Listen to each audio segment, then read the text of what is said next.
공부는 우리 신학원에서 라영석 목사님께서 해놓으셨기 때문에 라영자님 가지고 더 공부를 많이 하시면 좋겠고, 전 출애굽기 진행하면서 꼭 필요한 것만 좀 언급하고 넘어가겠습니다.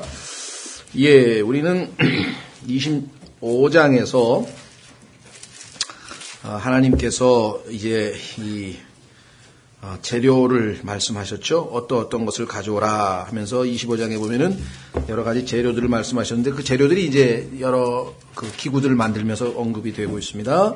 자, 그 다음에 이제 첫 번째로 하나님께서 언급하신 것 중에 제일 중요한 것 한 가지 코멘트를 한 것은 뭐냐면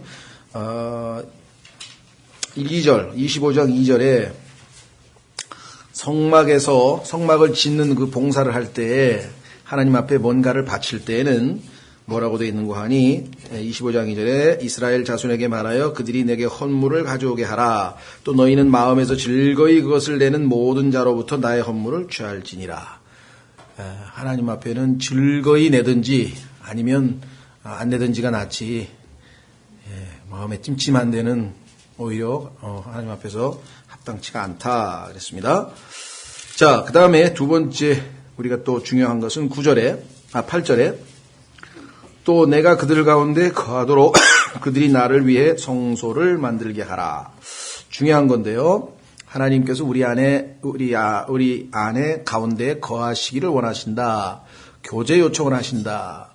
성경 전체에서 그러는 것이죠. 창세기 3장에서 죄 짓기 전에도 하나님의 음성이 동산을 거닐고 계셨다. 함께 교제했던 모습을 보게 되고, 또 여기서 이스라엘 백성과 함께 교제하시기를 원하시고, 예수 그리스도께서 이 땅에 오셨을 때 그분의 이름도 임마누엘, 우리와 함께 하시는 하나님이라는 이름을 가지고 오셨고, 또 예수님 자신이 자기 자신이 성전을 헐라, 내가 사흘 만에 성전을 짓겠다 라고 해서 부활하신 자신의 몸을 두고 성전을 언급하셨고, 그 다음에 이제 예수 그리스도의 몸된 교회가 바로 성전이 될 것을 언급하셨고, 이렇게 쭉 나가죠. 그렇죠? 그래서 중요한 거는 하나님께서 우리 안에 거하시기 위한 것, 하나님과 교제하는 장소다라고 하는 것을 명백하게 인식하셔야 되고, 두 번째는 이 교제의 목적은 주인공이 우리가 아니고, 여기 나와 있죠. 나를 위해 성소를 만들게 하라. 그러니까 성막에서 주님을 섬기는 것은 주님이 주인공이시라는 것, 우리가 아니고 주님이 주인공이라는 것 꼭 잊지 말아야 되겠고, 그 다음에 9절에 나와 있는 것, 또 너희는 내가 내게 보여주는 모든 것에 따라 성막의 양식과 성막의 모든 기구의 양식대로 그것을 만들지니라. 하나님께서는 항상 하나님이 알려주시고 그대로 행하기를 원하십니다. 신약 시대에도 우리가 주님을 섬길 때에는 성경에 기록된 방식대로, 그래서 이것을 성경에서는 뭐라고 표현했냐면은 법대로 해야 된다 그랬어요. 확인해 보겠습니다. 디모데후서 2장.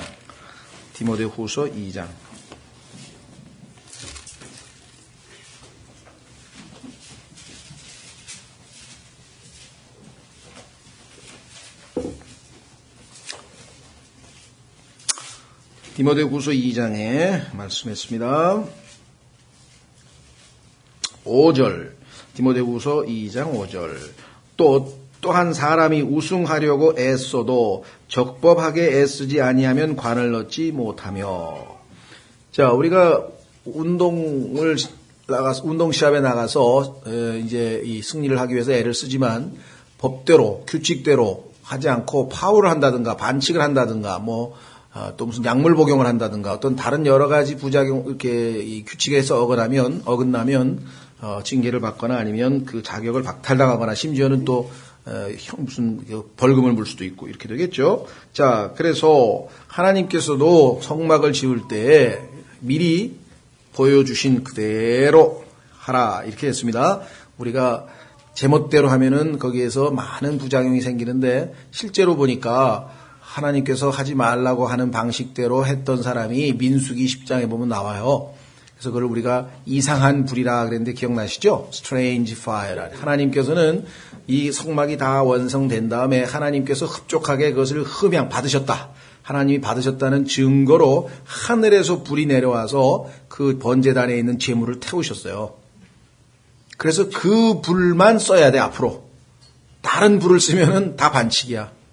그런데 나답과 아비후라고 하는 아론의 두 아들이 다른 데서 불을 가져다가 향단에 있는 향로를 거기서 어디다 불을 붙여서 하나님 앞에 드리니까 하나님께서 즉사했잖아요. 그렇죠? 또 즉사한 사람도 누구 있죠? 우사 아시죠? 하나님의 그 언약궤는 반드시 궤를 막대기를 그 고리에다가 꿰서 어깨에다가 하나님 사람들이 메고 가도록 하나님이 정해 놓으셨는데 그것을 수레에다가 실어 가지고 가다가 움직하니까 깜짝 놀라가지고 법궤가 떨어질까봐 손을 댔잖아요. 그 손 대면 절대로 안 되는 거죠. 이 육체 이거를 하나님의 거룩한 그을 손상시키는 거기 때문에 그래서 또 우리가 성경에 보니까 즉사했는데 나중에 그거 설명을 하잖아요. 다윗이 그때 우리가 법대로 안 했기 때문에 하나님께서 그렇게 불쾌히 여기셨구나라고 하는 것을 알게 되죠. 그러면 신약적으로 예수님께서 말씀하시기를 요한복음 4장 24절에 하나님은 영이시니 경배하는 자가 영과 진리로 경배할지니라. 그렇죠? 우리는 하나님을 섬기는 데에 있어서는 하나님이 영이시기 때문에 우리도 영으로 섬겨야 되는데 정성으로 섬기고 뭐 그게 아니잖아요. 동양식 방식으로 뭐 무슨 지극정성 그건 아니거든요. 그러면 영으로 하나님께 경배할 수 있는 첫 번째 조건은 무엇입니까? 우리의 영이 작동을 해야 될 거 아니에요. 창세기 3장에서 죄를 짓는 순간에 영은 작동을 멈췄고 즉 고장이 났고 또는 죽었고 사람의 혼과 육체는 들러붙어서 육신이 돼버렸어요. 그래서 하나님께서 더 이상 함께 거할 수 없기 때문에 이 생명나무를 손대지 못하도록 그룹을 하나님께서 하신 거 아니겠습니까?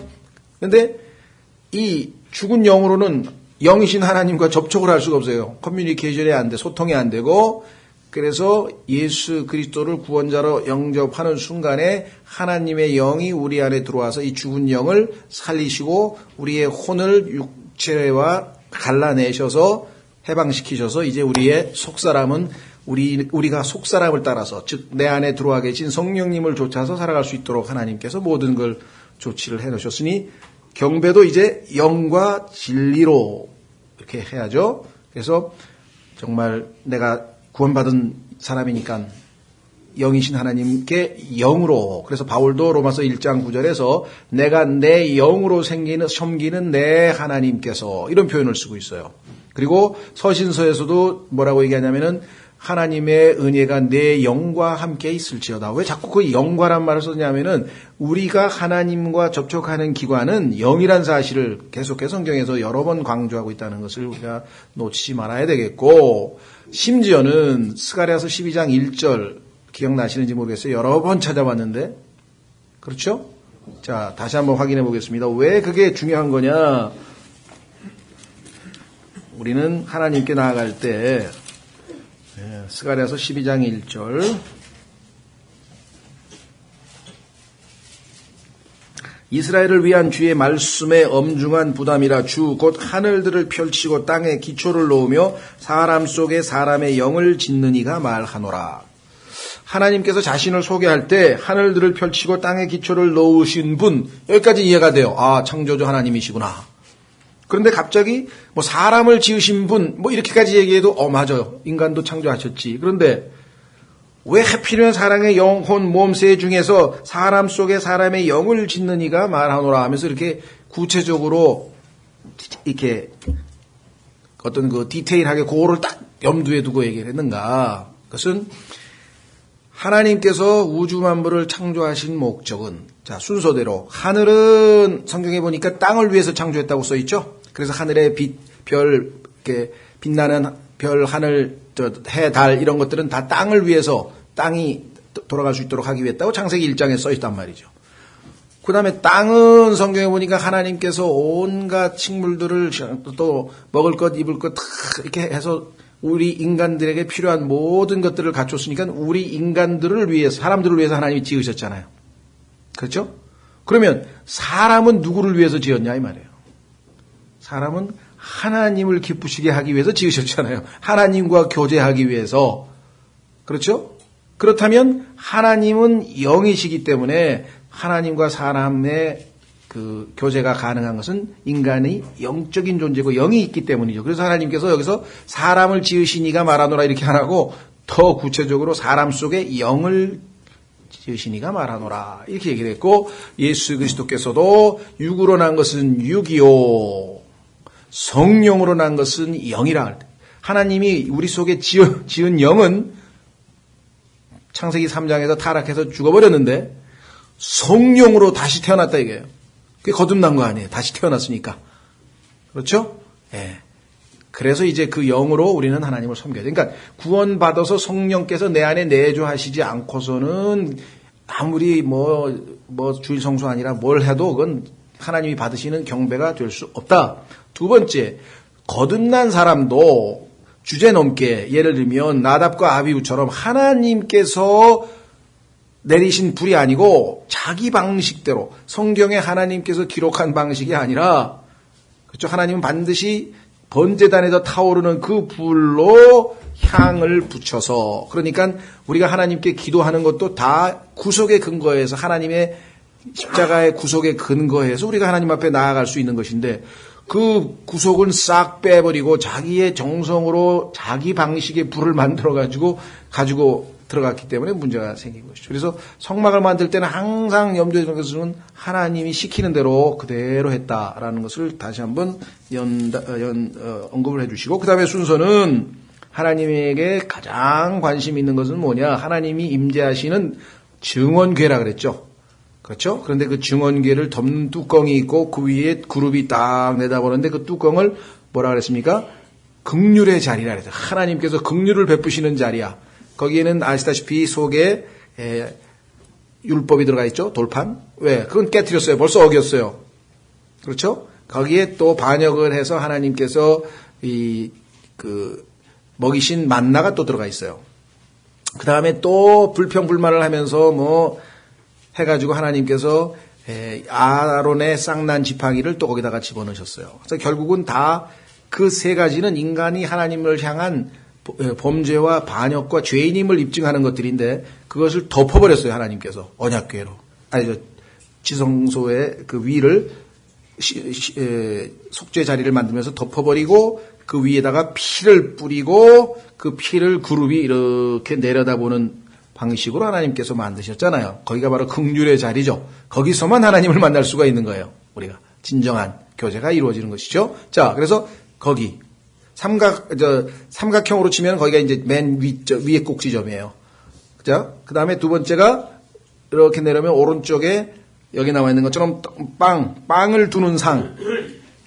그래서 보여주는 빵을 차려놓은 상이 있었죠? 테이블. 예. 그 다음에 반대편에 순금 등잔대.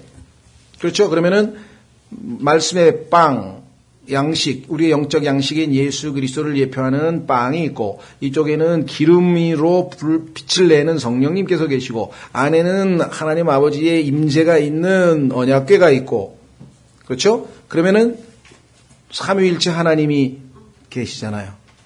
그렇죠? 그래서 가운데 원래 휘장이 쳐 있고, 지성소와 성소 사이에 휘장이 쳐 있고, 그 휘장 바로 앞에 지금 향단이 있는데 향단에 대한 언급은 안 나와요.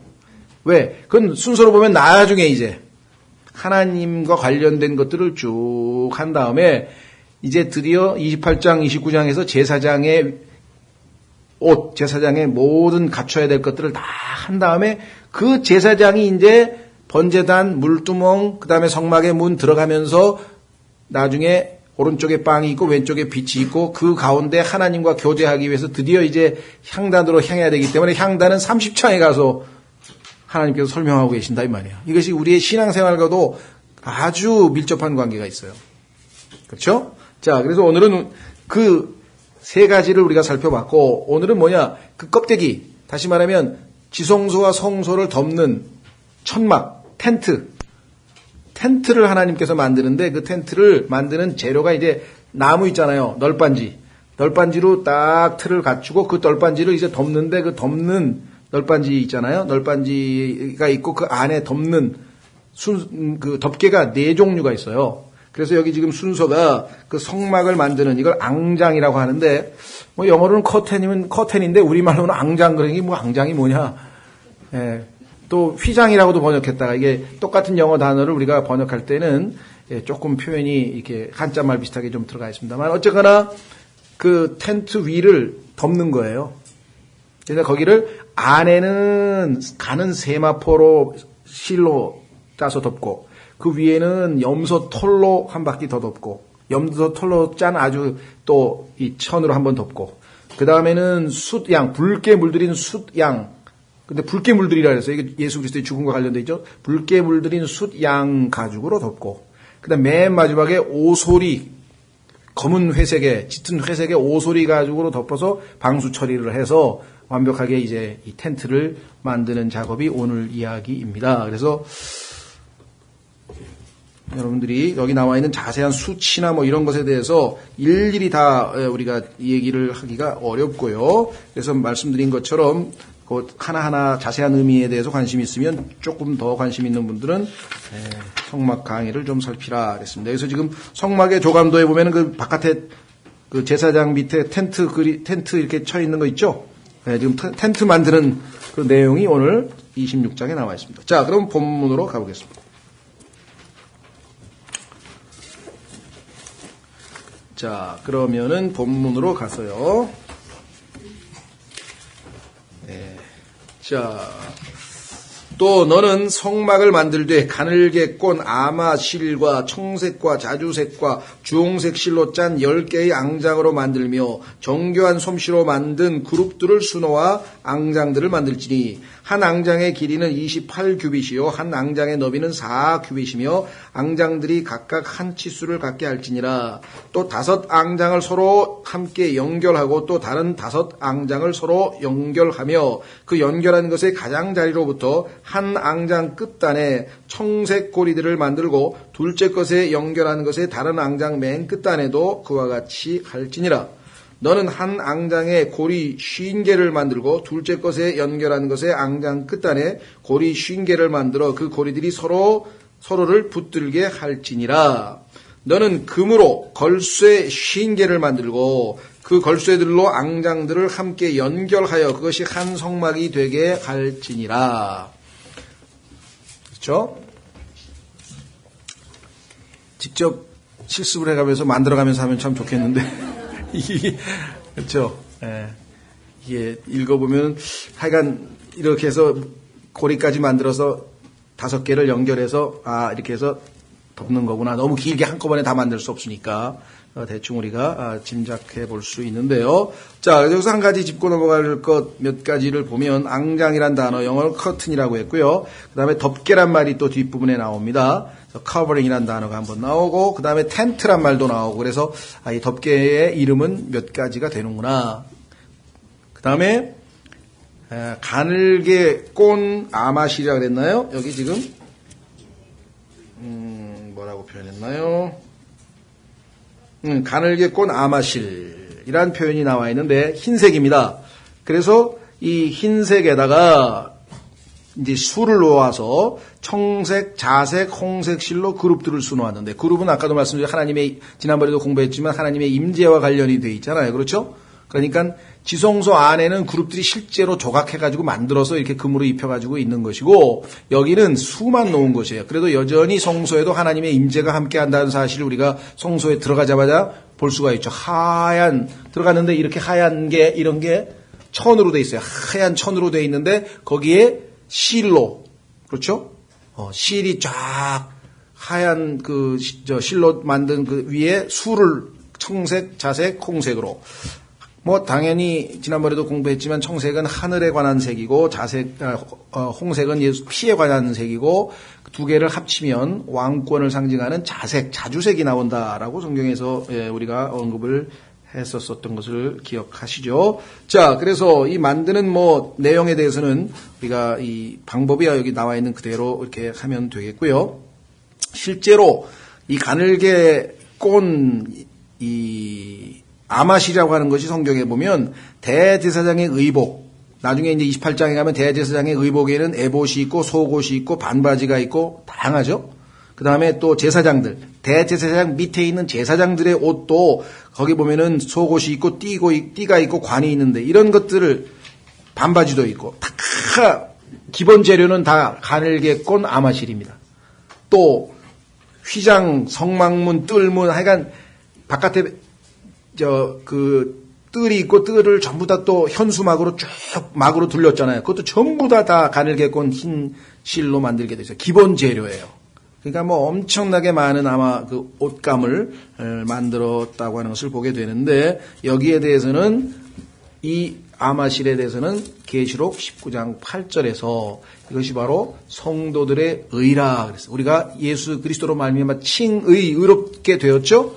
그 의롭다함을 입은 성도들의 의로운 행실을 예표하는 것이에요. 그러니까 성경에서 그리스도인이 되었을 때 첫 번째가 칭의 아니에요. 로마서 5장 1절에 그렇죠. 우리가 믿음으로 의롭게 되었은즉 하나님과 평을 누리는도다 그랬고요. 로마서 14장 17절에서 하나님의 왕국은 뭐라 그랬습니까? 성령 안에서 의와 화평과 희락이라, 의라 그랬죠. 그렇죠? 그러니까 우리가 불의하고 하나님 앞에 옳지 못했는데 예수 그리스도께서 대신 죽으시고 그 예수님이 하나님의 의이신 분을 우리는 믿음으로 받아들여서 이제 그 의이신 분이 우리를 통해서 의로운 행실로 바깥으로 드러나야 돼요. 그런데 그 의로운 행실을 성경에서는 세마포라, 아마포라 그랬어요. 자, 계시록 19장 8절로 한번 가보겠습니다. 그리스도인의 삶은 바로 이 의로운 행실로, 그래서 이 의로운 행실이 우리의 삶의 특징이 되어야 된다는 것을 가장 적나라하게 잘 보여주고 있는 책이 야고보서입니다.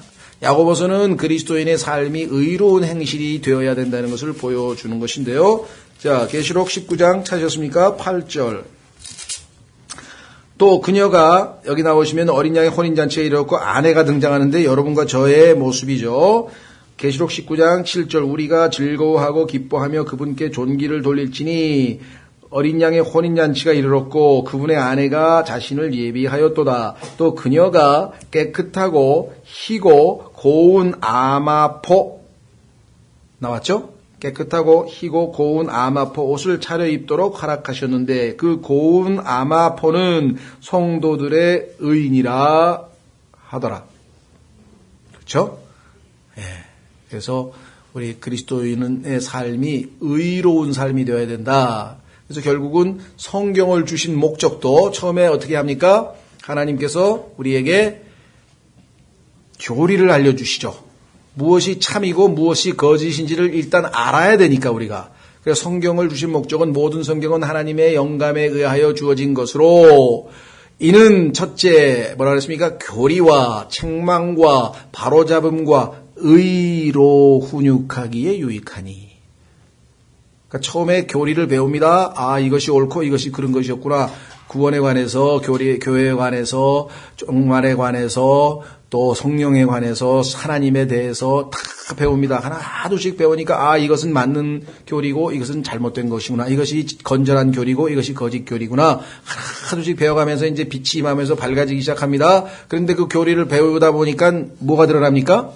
점점 내가 잘못 알고 있는 것들, 또 잘못 행동하고 있는 것들, 교리에 어긋나는 나의 모습들이 드러나죠. 그래서 하나님의 말씀을, 교리를 쭉 공부하다가 하나님의 말씀이 우리를 어떻게 해요? 책망하신다 이래요. 너 틀렸어. 바로 잡아라. 그렇죠? 네, 바로 잡아라. 그래서 아, 이거 바로 잡아야 되구나. 이것도 바로 잡아야 되겠구나. 계속.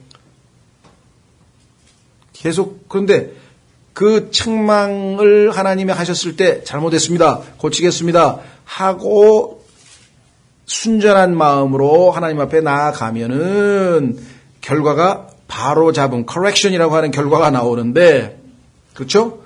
아이가 빗나갔어. 그래서 다 부모님이 너 이거 틀렸으니까 이렇게 해. 이렇게 제가 잘못했습니다. 알겠습니다. 그러면은 딱딱딱딱 고쳐주면은 바로 잡힐 거 아니에요. 그런데 싫어요. 내가 알아서 할게요. 이렇다든가 하나님 말씀에 꼭 그래야 됩니까? 나는 내 방식대로 하겠습니다. 라든가 이렇게 되면은 책망을 했지만 책망의 효과는 안 나타나잖아요. 그렇죠. 얼마나 많은 그리스도인들이 여기서 하나님과 신경이를 벌이는지 몰라요. 근데 성경 보면 하나님께서는요, 우리를 예수 그리스도처럼 변화시키기 위해서 계속해서 지금 막대기를 통해서 호초리로 우리를 하고 계신데, 거기에 그 책망에 자꾸 반응을 잘못하면, 성경에 보면 이제 두 가지 반응이 있는데, 하나님께서 우리에게 채찍을 때렸을 때, 첫째는 절망하는 거야, 절망. 아, 하나님 나도 사랑도 안 하시지 않는가 봐. 나를 이렇게 모질게 대하신다니 말이 돼? 하면서 아예 절망해버리는 사람. 두 번째는 강팍한 마음으로 무시하는 거야.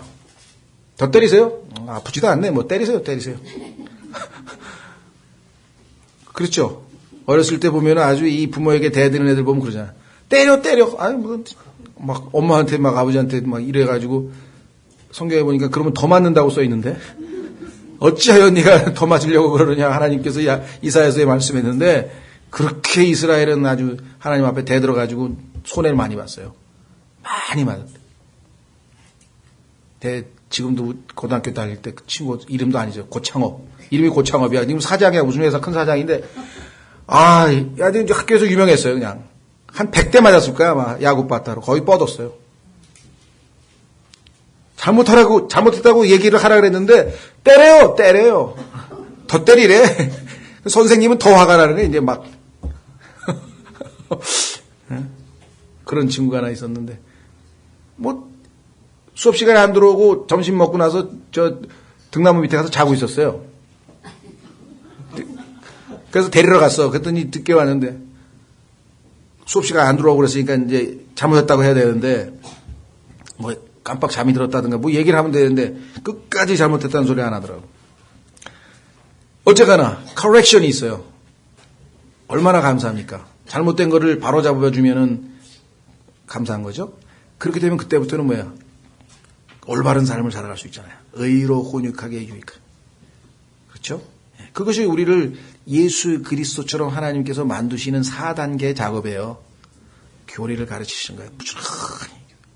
창세기부터 계시록에서 계속 배우고 세대적 진리도 배우고 골바로 나누는 방법 배우고 신론 배우고 예수님 어떤 분이신가 그리스도는 어떤 분이신가 배우고 성령의 열매는 어떤 특징이 있는가 배우고 계속 배우고 그러면서 보니까 나는 이렇게 사는 줄 알았는데 이게 아니네 그렇죠? 그런 것들. 자, 그래서 결국은 성도들의 의가 드러나는데 성소 즉 하나님을 섬기는 장소는요 전부 다 아마포로 쫙 둘려져 있어요. 나중에 이 정결함 깨끗함은 아시다시피 성소에 딱 들어갔는데 만약에 성소의 그 벽이 이렇게 하얀색이 아니라 지금 여러분 생각해보세요. 이게 지금 하얀색이니까 그래도 이 빛에 반사가 돼서 환하지 만약에 이게 전부 다 시커멓다 그러면 어떻게 생각해요? 그럼 반사 잘 안 되고 별 빛이 효과를 못 보겠죠. 그 다음에 그 하얀색에다가 그룹이 청색, 홍색, 자색으로 싹 수놓여 있다. 얼마나 인상적이겠어요. 탁 들어가면서 딱 보면 흰색, 깨끗한 정결함이 딱 눈에 들어오는 것과 동시에 탁 그룹들이 보이면서 하나님의 임재하심을 인식하게끔.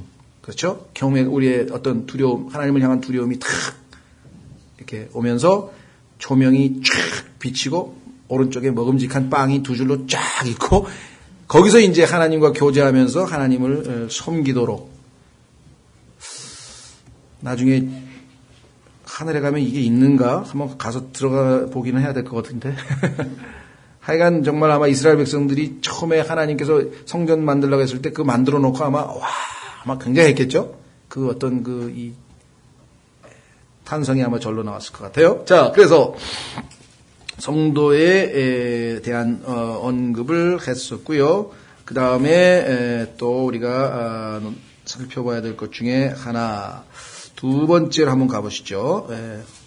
두 번째는 뭘 덮냐? 그 위에다가 염소 털로 두 번째를 덮어야 돼. 두 번째.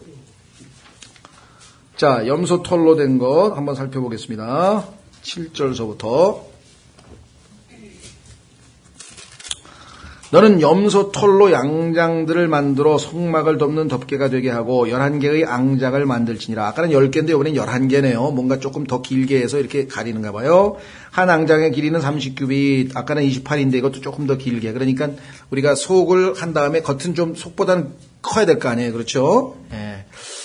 한 앙장의 너비는 4규빗으로 하고 11개의 앙장을 다 한 치수로 하며 너는 5 앙장을 서로 연결하고 또 6 앙장을 서로 연결하되 6째 앙장은 성막의 맨 앞에서 겹치게 할지니라. 너는 연결한 것의 가장 바깥쪽의 앙장 끝단에 고리 50개를 만들고 둘째 것을 연결하는 앙장 끝단에 고리 50개를 만들며 노수로 걸쇠 50개를 만들고 아까는 금이었는데 그렇죠. 예. 첫 번째 것은 금으로 고리를 만들었는데 이번에는 노시구나. 자, 노은 하나님의 심판을 나타내기도 하고 예수 그리스도의 구속을 나타내기도 하는데 예수님의 신성을 나타내는 금, 이번에는 구속을 나타내는 노. 그 다음에 또 밑으로 내려가면 그 걸쇠들을 그 고리들에 넣어 장막을 함께 연결하여 그것이 하나가 되게 하며 장막의 앙장들에서 남은 부분, 즉 남아있는 반쪽 앙장은 성막의 뒤에 늘어뜨리고 그래야 안에 있는 천이 가려지겠죠. 장막의 앙장들의 길이에서 남은 부분은 이쪽에서 1규빗, 저쪽에서 1규빗씩 내요. 그래서 2규빗 더 길다 그랬죠. 성막의 양쪽으로 늘어뜨리되 이쪽 저쪽으로 늘어뜨려 그것을 덮게 할지니라. 그러니까 바닥에 축 쳐져서 아주 여유 있게 넓게, 그렇죠? 이렇게 바닥까지 덮을 수 있도록 할지니라. 자, 그 다음에 이제 너는 붉게 물들인 수량의 가죽으로 장막에 덮개를 만들고 오소리 가죽으로 그 위에 덮개를 만들지니라. 14절에 나와 있는 것은 그야말로 이제 일종의 방수를 위해서 두 번에 걸친 아주 두꺼운 가죽이에요. 자, 여기서 염소 털은요, 가죽이 아닙니다. 염소에서 난 털을 가지고 아주 아주 고운 천이에요. 그렇죠? 예, 오해하시면 안 됩니다. 가죽이 아니에요. 이거는 염소 털로 만든, 그래서 이거는 영어로는 뭐라면 헤어라고 되어 있을게요. goat's hair. 예, 털로 만든 겁니다. 예, 그래서,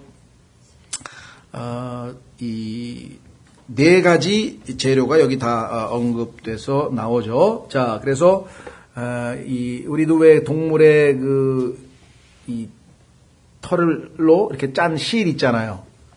예를 들면 뭐라 그러나요? 캐시미어라나? 캐시미어도 그런 거고, 또,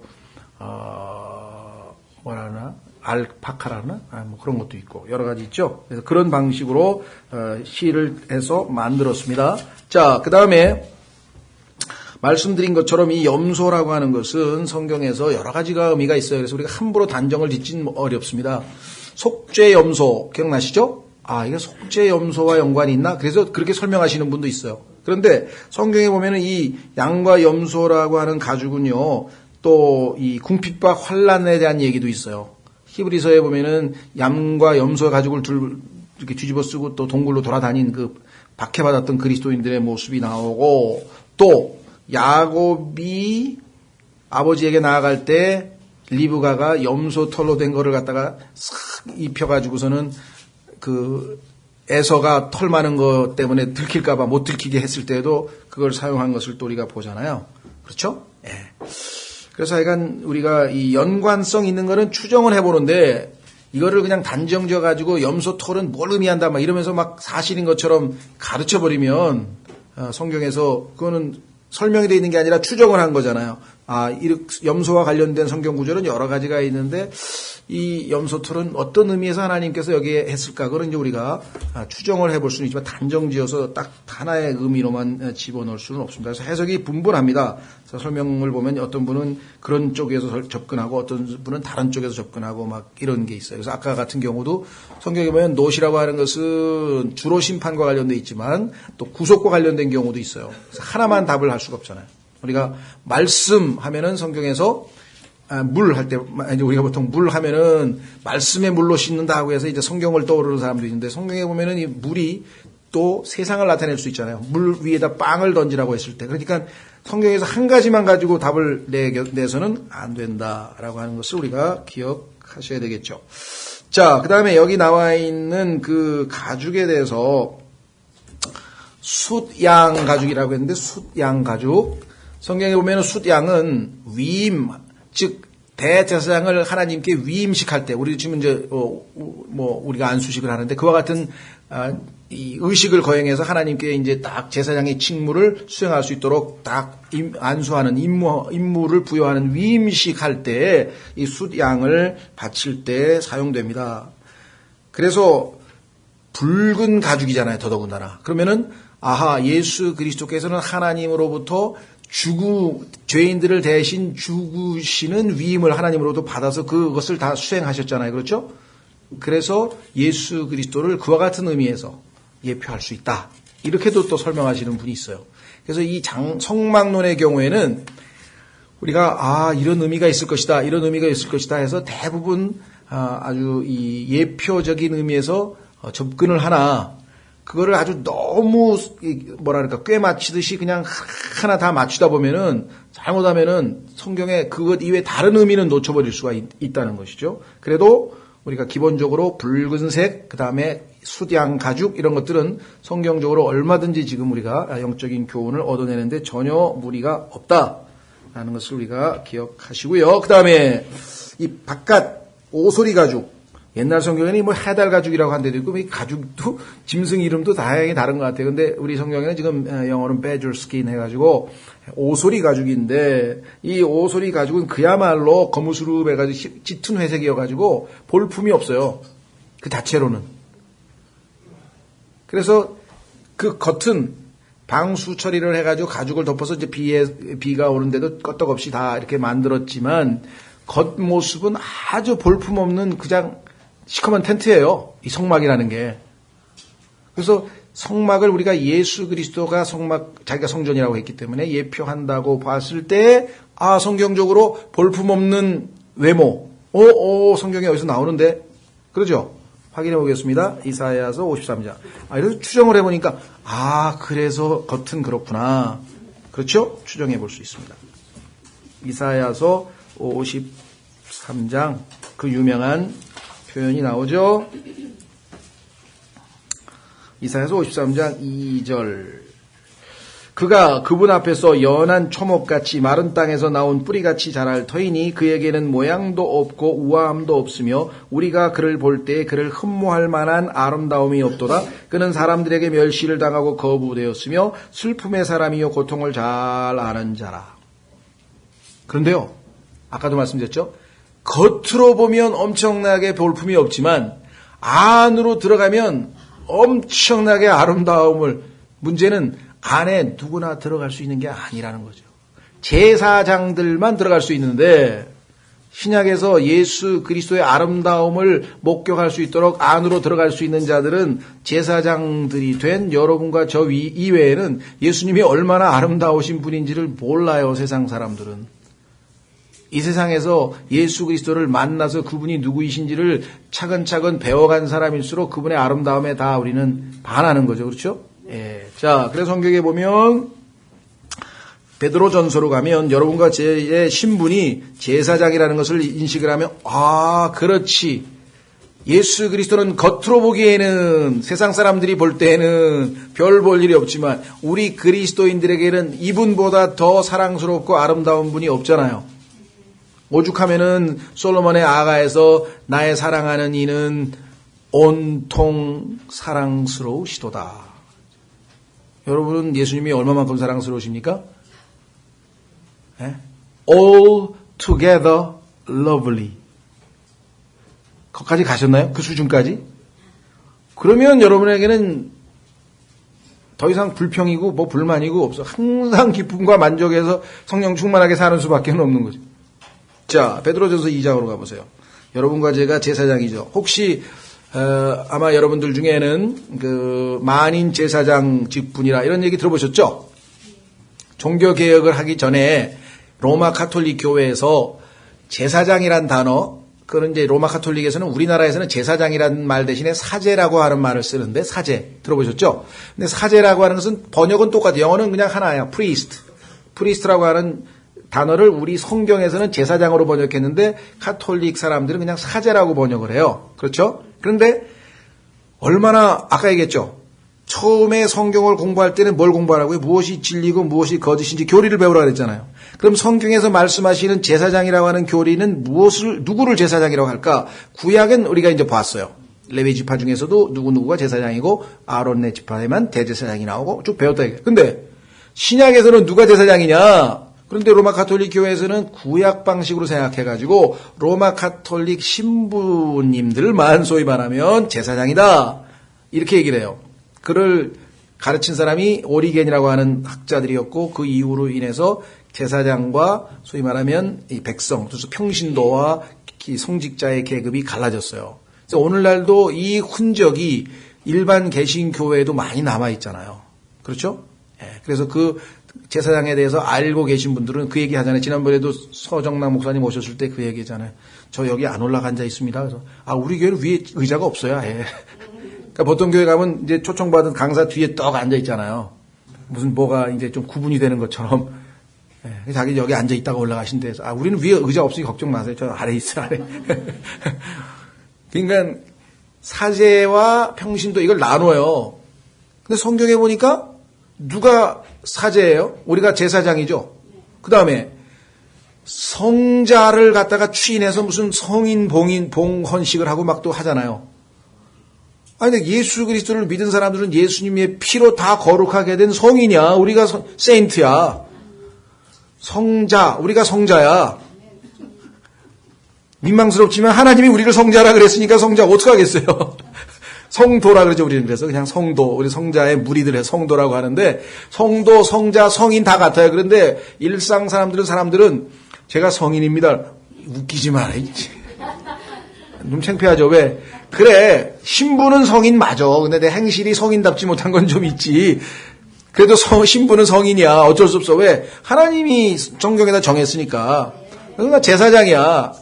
이것을 아는 진리를 회복시킨 사람이 마틴 루터예요. 그래서 마틴 루터는 자기가 카톨릭 사제, 제사장의 직분이 엉터리라는 걸 알고 그것은 진리가 아니라는 것을 알고 내던지고 다 제사장이다. 그래서 만인 제사장이라고 했어요. 자, 이게 이제 성경적으로 올바른 교리니까 여기 한번 보세요. 뭐라 그래나? 자, 찾으셨습니까? 베드로전서 2장 4절. 참으로 사람들에게는 거부당하였으나 하나님께는 선정받은 돌, 곧 보배로운 산돌이신 그분께 나아와 너희도 살아있는 돌들로서 영적 집으로 건축되고 예수 그리스도를 통해 하나님께서 받으실 만한 영적 희생물을 드리는 거룩한 제사장이 되었도다. 여러분들 제사장입니까? 아닙니까? 제사장이죠? 9절로 갑니다. 그러나 너희는 선정된 세대요. 우리가 초우순 제너레이션이구나. 왕가의 제사장이요. 그냥 제사장도 아니고 왕이신 예수님의 가문에 속한 왕가의 제사장이요. 거룩한 민족이요. 여러분과 제가 신분에 걸맞게 행동을 못해서 탈이지 신분은 굉장해요. 특별한 백성이니. 예수 믿는 사람들이 어째 특별한 구석이 있어. 저 사람들은 뭔가 우리하고 좀 다른 것 같단 말이야. 그런데 나쁜 의미에서 그러면 안 되겠죠. 좋은 의미에서 해야 되겠는데. 자, 그래서 여기에 우리의 신분이 나와 있어요. 그런데 어떤 분들은 이걸 또 잘못 해석을 해가지고 대표적인 경우가 이제 소위 말하면 다 제사장인데 목사 혼자만 왜 성경 가리키냐. 그거는 만인 제사장 교리에 어긋나는 행동이다. 그래서 우리를 또 비판하는 그룹들이 있어요. 왜? 다 제사장인데 제사장 다 아무나 나와서 설교하고 싶으면 설교하고 다 공동으로 해야지 왜 한 사람만 하냐. 그러니까 들어보니까 맞는 것 같죠? 얼핏 들으면 그렇잖아요. 그래 다 만인 제사장인데 왜 저 혼자만 와서 나가서 왜 뭐 단위에 올라서고 왜 그러는 거야? 그래서 하고 싶은 사람 다 하게 하자. 그리고 또 돌아가면서 하는 사람도 있어요. 그랬더니 뭐 와가지고 옛날 얘기하다가 뭐 왕년에 얘기하다가 막 이게 도대체 뭐 하는 짓이냐. 만인 제사장이라고 하는 것은 여기 나와 있잖아요. 영적 희생물을 드리는. 그럼 영적 희생물이 뭔지를 성경에서 찾아봐야지. 하나님께서는 다 똑같은 제사장이지만 주신 은사, 선물이 다 달라요. 그래서 어떤 사람은 목사와 교사라고 하는 은사가 있고 어떤 사람은 믿음의 은사가 있고 어떤 사람은 봉사의 은사가 있고 어떤 사람은 뭐 이런 은사들이 쭉 성경에 나오잖아요. 그러면 자기가 하나님이 주신 선물을 가지고 주님의 몸된 교회 다른 지체들을 섬기면 될 거 아니에요. 그렇죠? 그런데 이분들은 만인 제사장이라고 하는 것을 잘못 알아가지고 어떤 한 사람이 하나님이 주신 은사를 발휘해서 성경을 가르치는 것을 마치 만인 제사장 교리에 어긋나는 것처럼 오해를 합니다. 그건 왜 그럴까요? 영적 희생물이 뭔지를 몰라서 그래요. 성경에 보니까 영적 희생물이 뭔지를 알면 자기도 제사장 직분을 다 감당할 수 있어. 자, 한번 확인해 보십시다. 성경에서 말하는 영적 희생물이 무엇인가? 히브리서로 한번 가보세요. 제사장인데 제사장 직분은 안 하고 자기에게 주어진 제사장으로서의 기능을 발휘하면서 얼마든지 제사장 역할을 할 수 있는데, 제사장 역할은 여기 나와서, 앞에 나와서 뭘 가르쳐야 제사장인 줄 알고 착각을, 성경에는 그건 없어요. 이거는 하나님이 은사를 주지 않았는데 나와서 뭐 간증하고 막 옛날 얘기하고 그것을 설교로 생각하면 곤란한 얘기라, 이건. 그러면 하나님의 백성은 뭘로 먹고 자라냐, 이게. 하나님 백성을 꼴로 먹이기 위해서 백성을, 하나님의 아들들을, 자녀들을 온전하게 하고 성경을 가르치고, 그래서 하나님이 주신 은사를 발휘할 사람들에게 기회는 안 주고, 왜 너 혼자 하냐? 돌아가면서 하자. 이렇게 지금 하고 있는 그룹들이 여럿 있어요. 그게 성장이 안 되는 거지. 왜? 똑같은 은사를 준 게 아니라 그랬잖아. 지금 다른 은사를 줬는데, 주지 않은 은사를 발휘하려고 여기 나와가지고 하니까 일이 복잡해지잖아요. 성경대로 안 한 거잖아요. 그렇죠? 자, 그러면 히브리서 13장에 가면은, 여러분들 얼마든지 매일매일 다 똑같이 하나님 앞에 만인 제사장으로서 하나님의 영적 희생물을 드릴 수가 있는 겁니다. 확인해 보겠습니다. 히브리서 13장.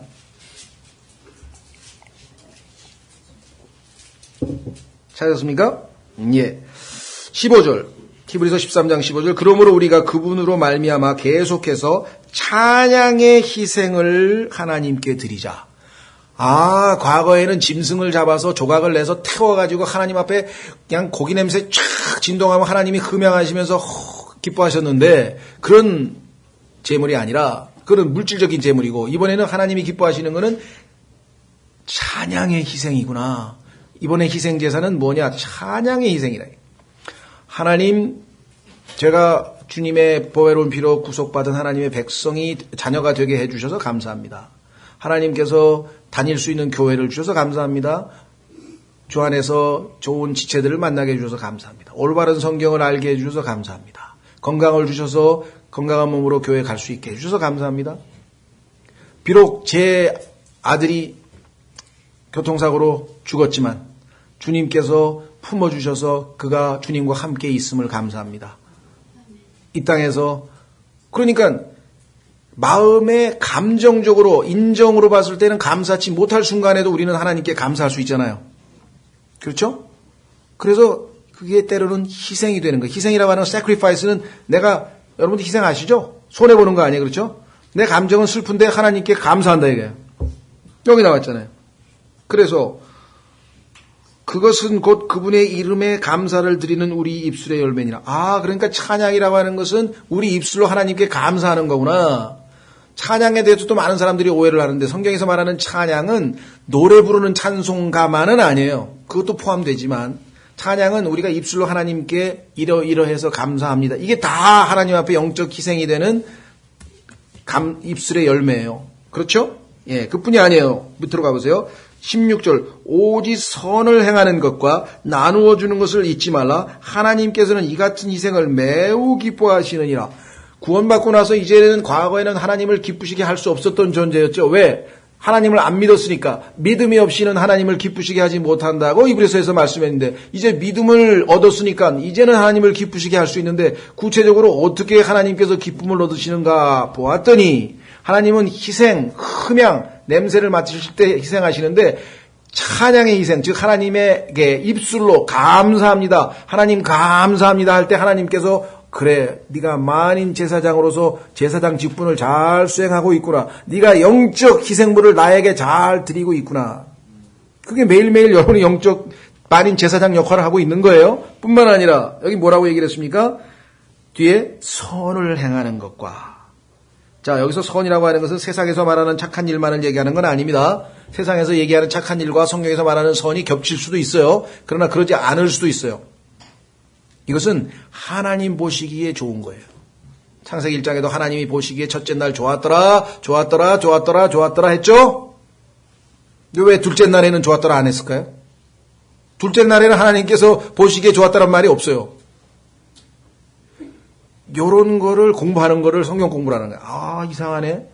하나님 그날 둘째 날 영 기분이 안 좋으셨나 본데 왜 그랬을까? 성경에 보니까 둘째 날은 궁창을 만들었어. 근데 궁창은 둘째 하늘이야. 근데 성경에 보니까 둘째 하늘은 높은 영적인 악들, 즉 마귀가 리워야단이 지금 막 셋째 하늘에서 타락해서 둘째 하늘에서 지금 막 공중의 권세 잡은 자가 지멋대로 지금 막 온 우주의 악한 기운을, 악한 영향력을 행사하고 있는 그 장소야. 그리고 첫째 하늘은 새들이 날아다니는 스카이, 거기에 해당되는, 대기권에 해당되는 거야. 그리고 이 둘째 하늘을 하나님이 만드셨을 때에는 이미 거기에 마귀와 마귀의 수하들과 악한 영적인 존재들이 가득했을 거 아니에요. 그렇죠? 그래서 이들이 있을 때 하나님이 좋다고 하실 수는 없죠. 좋단 말이 없다. 아, 성경을 보니까 이유가 있었구나. 그래서 요 공중에 있는 자들을 심판하는 내용이 다니엘서 7장에 보면 나오고 이사야서에 보면 나와요. 요 자들을 심판하는 이유는 뭐냐? 요 자들이 땅에 있는 악한 왕들을 또 컨트롤해. 다니엘서에 보니까. 그렇죠? 예. 그래서 공중에 있는 요 높은 곳에 있는 자부터 재림하시면서 심판하시고 그 다음에 땅에 내려와서 이들을 추종했던 적그리스도를 포함한 모든 땅에 있는 왕들도 심판하시고 그게 아마겟돈 전쟁의 재림 때 있을 일이에요. 그렇죠? 예. 자, 그래서 선을 행하는 거는 하나님 보시기에 좋은 거 얘기하는 거예요. 이야, 둘째 하늘 보니까 너무 아름답다. 별들이 있고 그냥 오, 나는 우주 여행사가 되고 싶어. 나는 우주 공간에 대해서 뭐 해가지고 우주선 타고 저기 올라간 우리나라 그 여자분 한 분 계시잖아요. 본인으로서는 굉장한 명예와 뭘 얻었는지 모르지만 성경적으로 보면은 가지 말아야 될 곳에 간 거예요. 둘째 하늘은요, 악한 기운으로 가득 차, 악한 자들로 가득 차 있어가지고 거기 함부로 올라가는 거 아니에요. 그래서 올라가는 모든 로켓과 모든 우주선의 이름은 다 마귀의 이름을 딴 거예요. 아폴로, 제미니, 타이탄, 뭐 하여간 전부 다 마귀를 왜 마귀가 그거 안 붙이면 못 올라오게 하잖아. 둘째 하늘에 환영을 안 해. 이건 교리가 아닙니다. 아, 웃으시는 거 보니까 농담으로 알아들으셨구나. 난 또, 이거 이단 교리 가르쳤다고 또. 나사에서는 뭣도 모르고 있는 거야. 성경은요, 하나님이 이 우주를 통치하시고 그 중심에 어린 양이 계셔요. 그러니까 여러분과 제가 어린 양을 섬긴다는 것은 우주를 지금 우리가 판단할 수 있고 우주가 어떻게 돌아가는지 모든 걸 알 수 있다.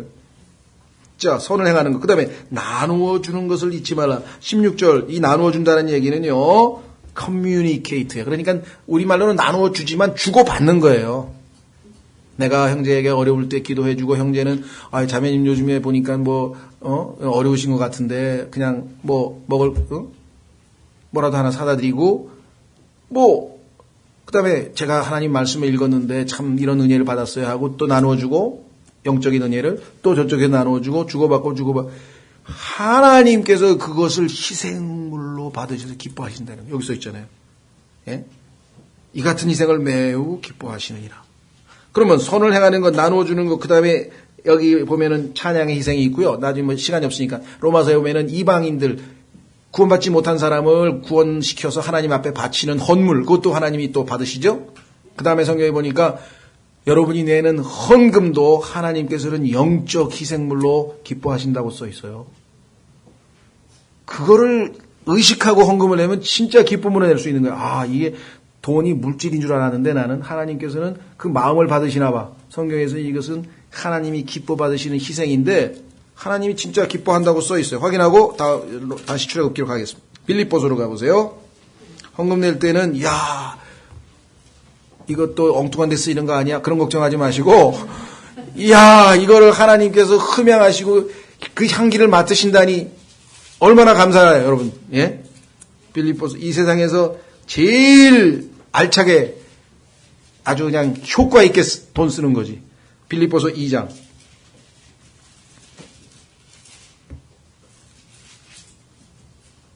찾으셨습니까? 예. 빌립보서 2장에 보시면 커미스도 2장 맞나? 예? 4장이군요. 4장. 예, 죄송합니다. 4장. 찾으셨죠? 예.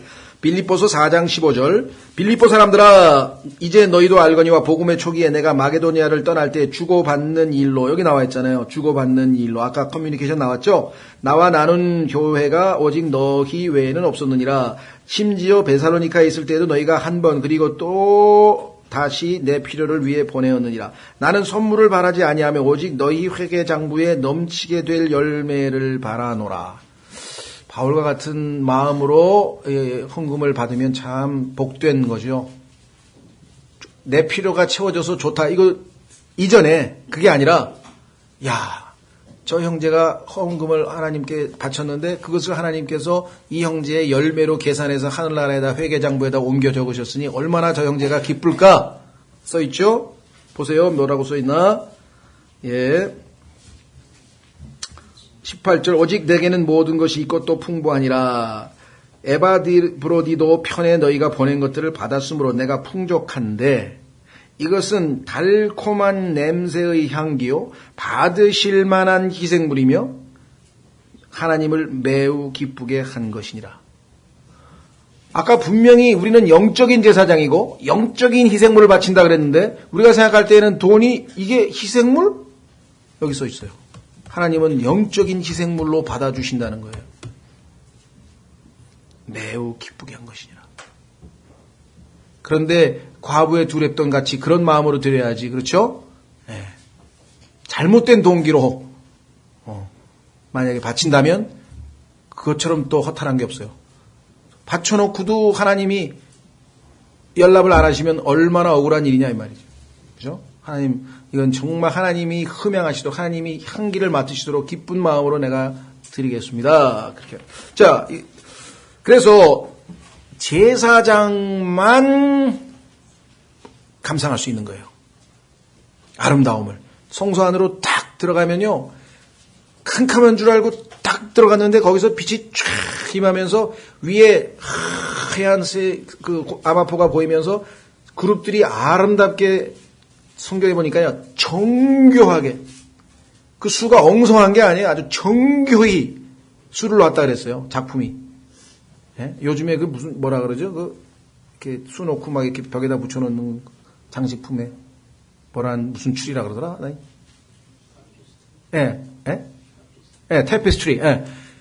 그런 걸 연상하시면 돼요. 우리가 아름다운 거 있잖아요. 이렇게 우리도 보면은 우리 조상들이 저 어머니들이 이렇게 바늘로 이렇게 해가지고 실로 해가지고 뭐 딱 막 원앙새가 나타나고 막 그런 식으로 아주 아름다운 그 그룹들이 쫙 나타나고요. 그죠? 그 다음에 그냥 향기 나는 빵이 옆에서 쫙. 왜 향기가 날까요? 빵 자체가 향기가 일주일 동안 가는 건 아니고 유향을 그 위에 뿌렸어요. 유향. 향기를 빵 위에다가. 예? 그 예수 그리스도를 우리가 영적인 음식으로 취하면 향기가 나가도록 우리 삶을 통해서 냄새가 나가도록 향을 뿌려놨다니까요. 이쪽에는 성령의 기름이 쫙 하면서 타오르면서 빛이 임하고 그 안에 들어가면 그냥 그 아름다움에 도취가 될 수밖에 없고 그래서 무릎을 꿇고 기도할 수밖에 없는 그런 어마어마하게 만들어놨어요. 그냥 그 안에 가면 아마 이 세상 모든 것들을 완전히 다 잊고 거기에 몰입할 수 있을 것 같아. 그죠? 주님 외에는 아무것도 안 보여 그냥 오직 그 아름다움 속에서. 그리고 우리도 성경에 아까 봤는데 겉으로는 우리의 외적인 의로운 행실은 다 뭐라 그랬습니까? 성도들의 의로운 행실이라 그랬잖아요. 아마포가. 그런데 그 의로운 행실의 근거가 되는 것은 예수 그리스도가 우리 안에 들어와 계신 것이에요. 그래서 먼저 우리는 속이 온통 아름다워야 돼.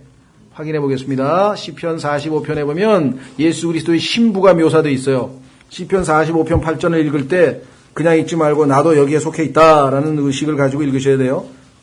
시편 45편 8절에 바로 어린 양의 혼인잔치에 대한 내용인데요. 거기에 보면은 신부가 묘사되어 있는데 그 신부는 어떻게 되어 있느냐. 우리 이것도 참 하나님 말씀을 비교해 보니까 야 여기 보석 같은 구절이 숨겨져 있었구나. 찾으셨습니까? 예, 1절서부터 8절까지가 우리의 왕으로 오시는 예수 그리스도의 늠름한 모습이 쫙 펼쳐져 있어요. 그 다음에는 이제 신부의 모습이 이제 9절서부터 나오는데, 여기는 이제 여러분과 제가 해당이 되죠. 쭉 내려가면 왕의 존귀한 여인들 가운데는 왕들의 땅들이 있었으며 왕비는 오빌의 금으로 꾸미고 왕의 오른쪽에 서 있었나이다. 또 딸이여 듣고 깊이 생각하여 귀를 기울일지어다. 또한 내 백성과 내 아버지 집을 잊을지어다. 그리하면 왕이 내 아름다움을 심히 사모하시리니 그분은 내 주시니라. 너는 그분께 경배할지니라. 또 두로의 딸이 예물을 가지고 거기에 있으리니 심지어 백성 가운데 부자들도 내 호의를 간청하리로다. 자 보세요. 왕의 딸은 뭐라고요? 그 속이 온통 영화로우니 그녀의 옷은 세공한 금으로 이루어졌다. 겉으로 옷만 세공한 금이 아니라 내적으로 예수 그리스도를 안에 소유하고 있을 때만 아름다운 모습이 된다. 이렇게 성경에 얘기를 했어요. 자, 그러면 다시 이제 출애굽기로 가서 다음 우리가 찾아볼 것은 뭐냐? 15절서부터 나무 널빤지에 대한 얘기를 한번 찾아보겠습니다. 널빤지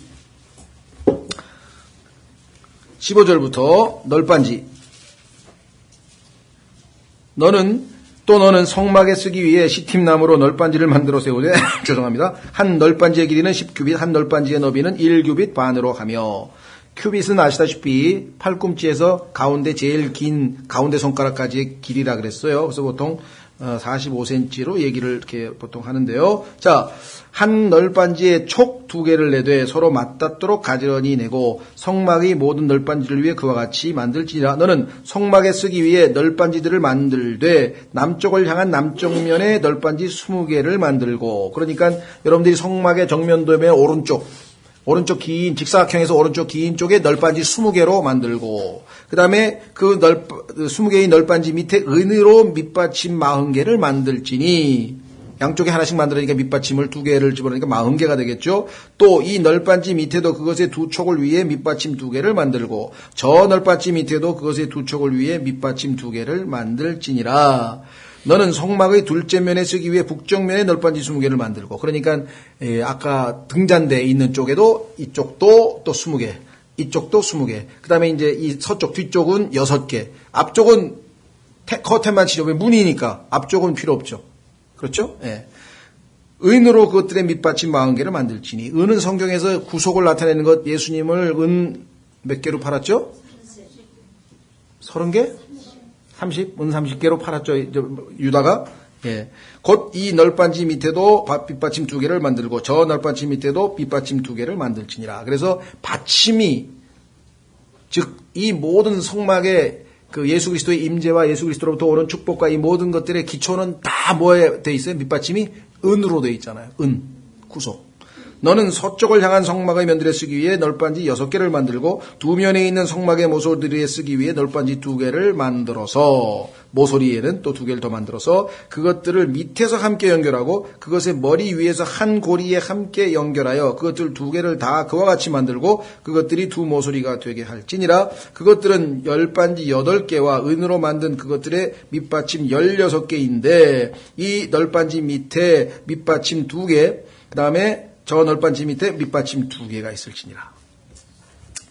그러니까 밑받침은 은으로 만들고, 그 다음에 나무는 시팀나무로 만들고, 썩지 않는 나무로 만들고, 그 다음에 그 나무는 금으로 덮고, 예수 그리스도의 신성, 은성, 구속, 이 전부 다 예수 그리스도와 관련된 거라고 말씀드렸어요.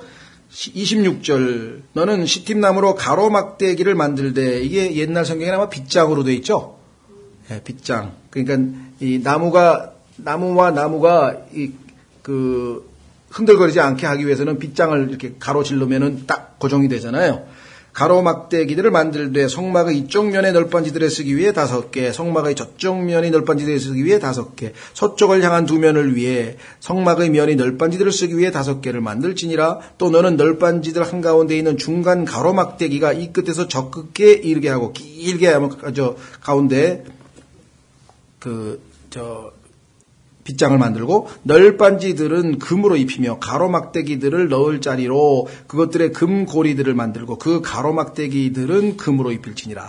너는 산에서 내게 보여준 성막의 양식에 따라 성막을 세울지니라. 너는 정교한 솜씨로 청색과 자주색과 주홍색 실과 가늘게 꼰 아마실로 휘장을 만들되 그룹들을 수놓아 그것을 만들지니라. 아까 한번 다시 반복하는 겁니다.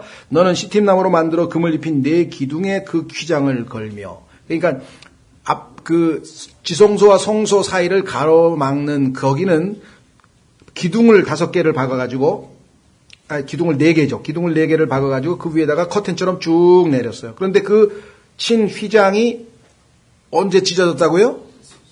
예수 그리스도께서 숨을 거두시는 순간에 위로부터 어마어마한 4.5m 높이인데 위로부터 쫙 찢기면서 촥 열렸죠. 그래서 1년에 단 한 번 대제사장이 피를 가지고 들어가서 속죄소 위에다가 뿌리고 비로소 온 백성의 죄를 하나님 앞에 속죄받는 속죄일의 행사를 더 이상 반복할 필요가 없다. 왜? 예수님께서 단 한 번 하늘에 있는 하나님 아버지의 성막으로 들어가서 구속을 완성시켰죠. 그러니까 이제 더 이상 아무나 다 들어갈 수 있는 길이 열린 거예요. 그래서 그 가운데로 들어갈 수 있도록 하나님께서 배려하셨다. 그렇죠? 자, 한번 성경을 찾아보겠습니다. 이게 엄청난 일입니다. 이게 함부로 그 안에 들어가다가 즉사한 사건, 여러분 성경에 누군가요? 그 사람이 그 왕 이름을 우시아죠. 우시아라고 하는 왕이 자기가 지금 제사장도 아닌데 거기에 함부로 들어갔다가 나병 걸렸죠? 네, 나병 걸린 사건이 성경에 역대하 26장에 나옵니다. 이게 휘장은 아무나 막 들어가는 게 아니죠. 확인해 보겠습니다. 히브리서 9장 8절 요거까지 하고 마치겠습니다. 오늘은 히브리서 9장 8절.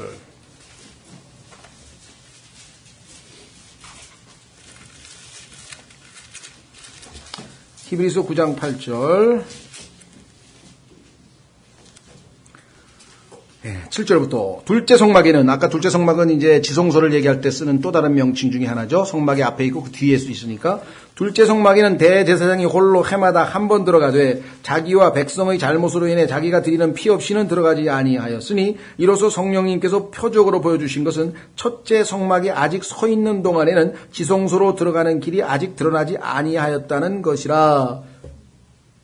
그래서 예수 그리스도께서 구속을 이루시기 전까지는 길이 없었다는 것이죠. 길이 안 나타났었어요. 그런데 드디어 예수 그리스도께서 마태복음 27장 51절, 마태복음 27장 51절에 보시면 드디어 성전이 찢어지고 누구든지 이제 들어갈 수 있습니다. 그 대신 제사장이어야 돼요. 여러분과 저처럼 구원받아서 예수 그리스도의 왕가의 제사장에 속한 사람만 들어갈 수 있습니다. 아무나 들어갈 수 있는 건 아니죠. 마태복음 27장 51절 50절부터 예수님께서 다시 큰 소리로 외치시고 숨을 거두시니라. 이에 보라, 성전의 휘장이 위에서 아래까지 둘로 찢어지고 땅이 진동하며 바위들이 터지고 무덤들이 열리니 잠든 성도들의 많은 몸이 일어나 그분의 부활 뒤에 무덤 밖에서 나와 거룩한 도시로 들어가 많은 사람에게 보이니라. 이 사건이 오순절 때 복음을 통해서 3,000명이 회개한 그 단서를 제공해 주죠. 아니 며칠 전까지 그렇게 완악하던 사람들이 어떻게 이렇게 갑자기 3,000명이 회개를 했을까? 이 사람들이 나가서 전도를 한 거예요. 이 사람들이 나서. 죽었던 사람들이 나타나가지고 나야 그럼 어떻게 되겠어요? 아이고 예수님의 부활이 진짜구나. 그렇죠. 예수님이 부활하신 후에 예수님 만난 사람 몇 명 안 돼. 그것도 예수님을 믿는 제자들만 만나주셨어. 500명 정도. 근데 그 예수 그리스도의 부활 후에 무덤이 일어나서 구약 성도들이 일어나가지고 찾아가가지고 집에 가서 여보 나야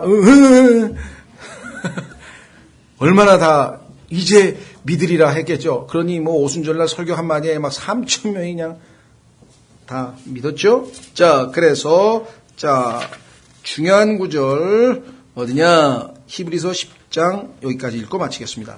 엄청난 일이 벌어졌어요. 이제 드디어 히브리서 10장 19, 20절 이 구절이야말로 여러분과 제가 제대로만 이해한다면 이거는 이야 엄청난 일.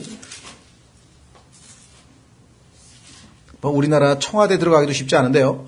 청와대는 물론이고 청와대야 뭐 요즘에 관광객을 들여보낸다니까 들어가지만 대통령을 만나는 건 어렵죠.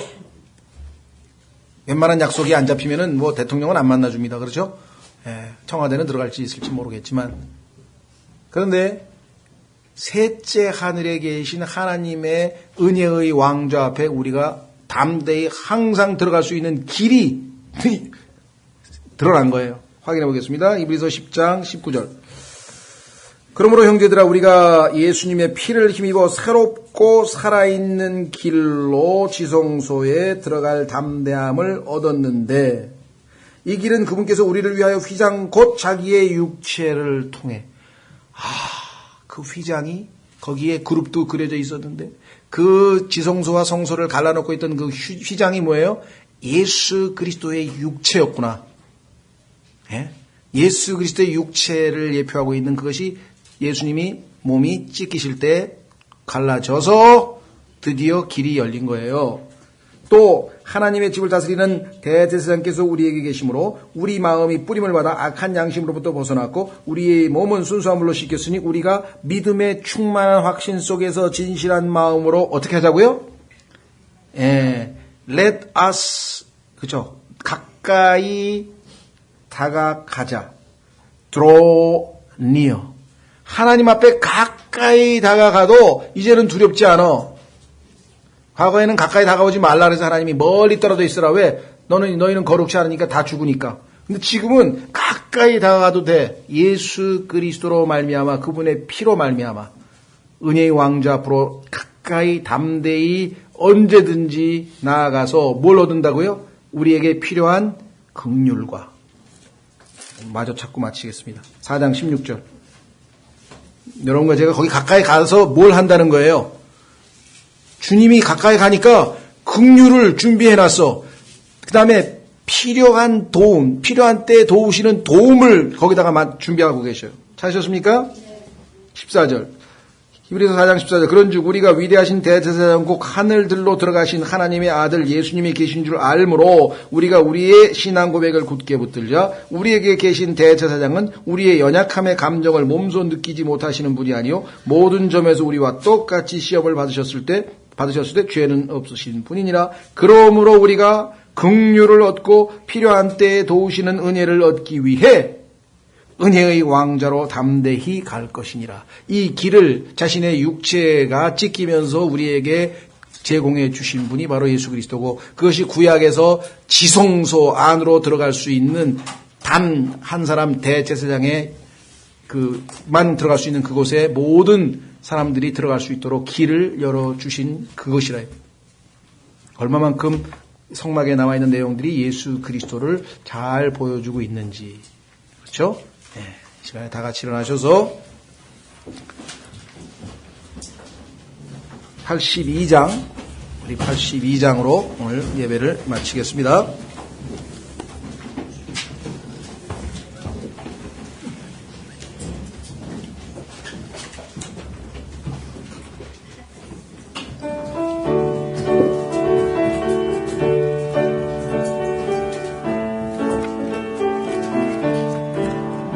주의 그 긍휼하신 사랑 나는 노래하리라 영원히 주의